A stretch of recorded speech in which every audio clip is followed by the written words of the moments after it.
Hello everyone.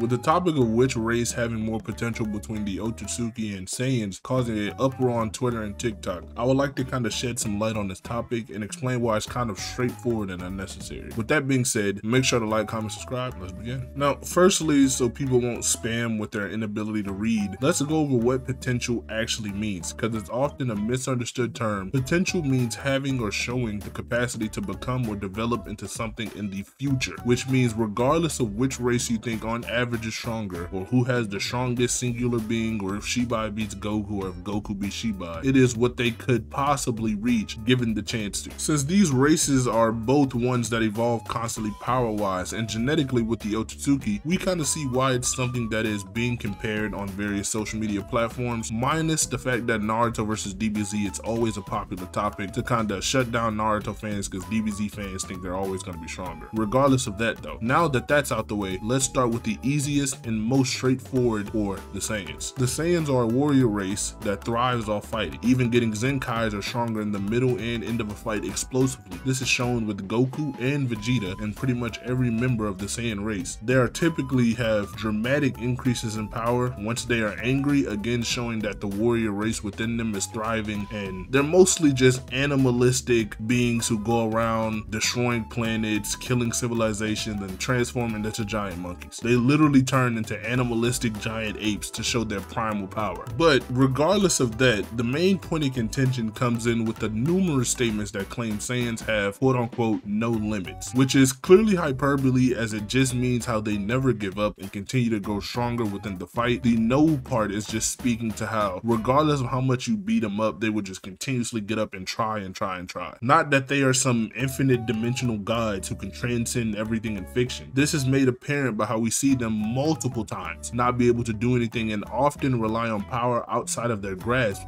to overcome the enemies. Examples like this include when merged Zamasu, they had to use the Spirit Sword and Vegito fusion. With Broly, they had to use the Gogeta fusion, and when Infinite Zamasu appeared, they had to summon Zeno, the strongest person in all of the 18 universes, to destroy the entire macrocosm, just because the Saiyans cannot overcome every limit and just surpass this foe. Because clearly they have limits, but it's just kind of a hype statement, right? It's done oftentimes in writing to show like the fierceness or power of a certain thing, not to just mean it literally. As we know, speech is often hyperbolic. We also see many of the Saiyans able to take techniques from the gods and add them to their own arsenals, overcoming the godlike power and becoming even stronger. This again speaking to the potential that they have as a race as a whole to just conquer all of these different abilities and master them for their own suit. Just like Goku masters Ultra Instinct and even perfects it to such an extent that he makes his own variation of it, and Vegeta masters God Ki so much so that he becomes in a state of a god of destruction, just like Beerus is, and when only thinking about destruction unlocks Ultra Ego. The power we see the Saiyans output is just mostly looked at as impressive because visually it is large and flashy, such as them destroying planets or shaking universes or infinite voids, or even threatening to just destroy the very universe itself, which is very good and also just speaks to the potential and power that they hold. But like I said, that's where the races could be, and those feats just lead up to the universal potential that even Broly and Gogeta, when they're just breaking dimensions, it isn't transcending them, but they are still 3D, but nonetheless they are still breaking this dimension. Another thing, even when Jiren quote-unquote transcends time, it's really just him breaking out of a key-based hacks ability that Hit has, and not actually just transcending the concept of time like many people will lead you to believe. Goku, Vegeta, and every other Saiyan being mostly comparable to this or even surpassing this at the current point in the manga and anime just goes to show again the potential of Saiyans and their universal destructive beings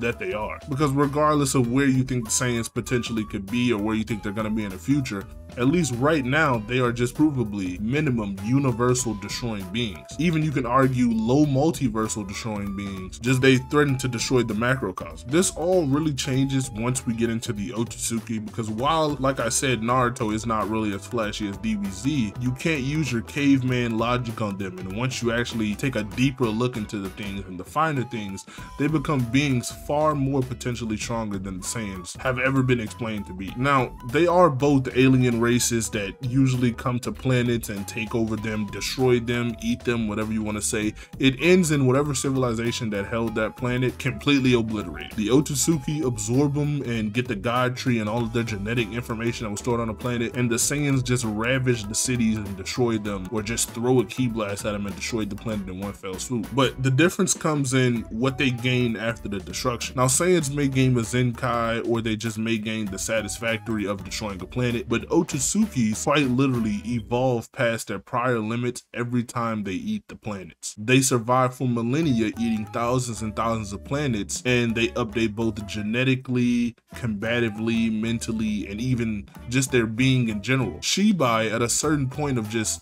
thriving and undergoing karmic resurrection and eating God trees, transcended the complete third dimension. Everything that Goku, Vegeta, Gohan, or Goten has ever done, he just transcended it just by going through what all the Otsukis have the capability of doing. This is like a cult or religious thing that Otsukis go through in an attempt to achieve godhood, because they all strive to become peerless and unique beings, just like Ishiki told Code. While the Saiyans are a warrior race, the Otsukis are beings of pure power. Everything they do is an attempt to gain power or achieve a higher state of being. Nothing they do is for anything else besides that. They come to a planet to achieve power. They put karmas on beings to achieve power. They resurrect to achieve power. So it's almost like looking at, yeah, a warrior race who is quite barbaric in their nature and goes around just destroying things for fun and just because it's kind of in their genes.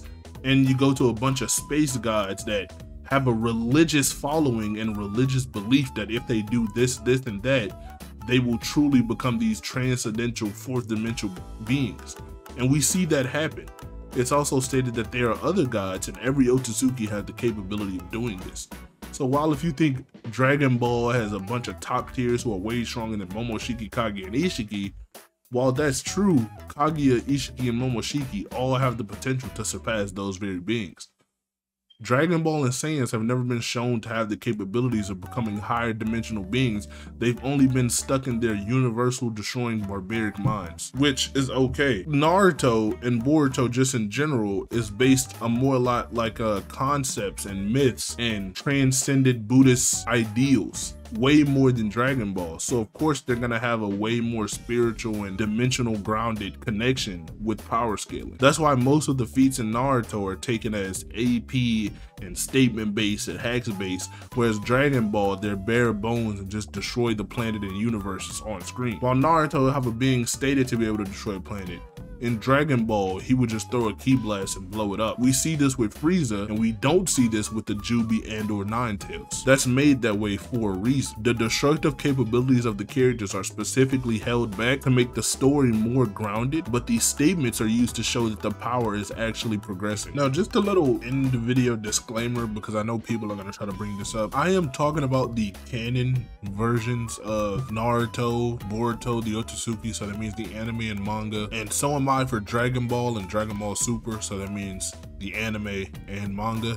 And of course I'll add the movies in there too, just to kind of give Dragon Ball more of a chance. But in no way am I talking about Xenoverse or the games or Dragon Ball Heroes, that promotional stuff. Because once we get into that fanfic kind of territory, it gets all of the loose chains just out of whack, and we can't really distinguish what has limits and what doesn't have limits. And then it kind of gets into debate where, okay, if you're using these fan-made things for Dragon Ball, what about these random Naruto fanfics or these random off-brand Naruto details and data books and things like that, which I just didn't want to do. Nobody wants to see that, and that's probably what the topic isn't even about. Most people just want to see canon versus canon, which race is superior, which race just has the strongest potential, and which race just outdoes the other. Simple as that. Other than that, if you feel like I left something out or you disagree with anything, feel sure to leave it in the comments. I will respond or try to respond to the comments. They may get overwhelming to a point, but yeah, this is just my take on the whole thing. And another disclaimer for the video,